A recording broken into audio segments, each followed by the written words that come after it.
Jammu Kashmir police रो स्वतंत्र DGP भाव में नियुक्ति पाइले आईपीएस नलिनी प्रभात। तेबे से भारतीय पुलिस सेवा अधिकारी रो जनाशुना चेहरा। सेप्टेम्बर 30 रे आर स्वैन को अवसर पर से पुलिस विभाग रो दायित्व संभाळिबे।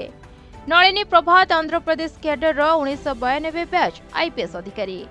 गृह मंत्रालय द्वारा जारी करे जायतिबा आदेश रे कुहाଯାଇଛି जे आंध्र प्रदेश कैडर रो 1992 बैच आईपीएस अधिकारी प्रभात को तुरंत जम्मू कश्मीर को पठा जायछि। एथिरे कुहाଯାଇଛି जे सेप्टेम्बर 30 रे स्वैन को अवसर पर प्रभात को जम्मू कश्मीर रो डीजीपी भाबे नियुक्ति मिलिबो। तेबे नलिनी प्रभात को 3 थर पुलिस पदक प्रदान करा जायछि। से तांका पूर्व कैडर राज्य आंध्र प्रदेश रो नक्सल विरोधी पुलिस फोर्स ग्रेहाउंड रे नेतृत्व मध्य नेछंती। तांकर अभिज्ञता सेंट्रल रिजर्व पुलिस फोर्स मध्य प्रमुख भूमिका अंतर्भुक्त, जेउठारे से काश्मीर अंचल रे इंस्पेक्टर जनरल एवं अतिरिक्त महानिर्देशक भावे कार्य करथिले। ब्यूरो रिपोर्ट प्रतिदिन टीवी।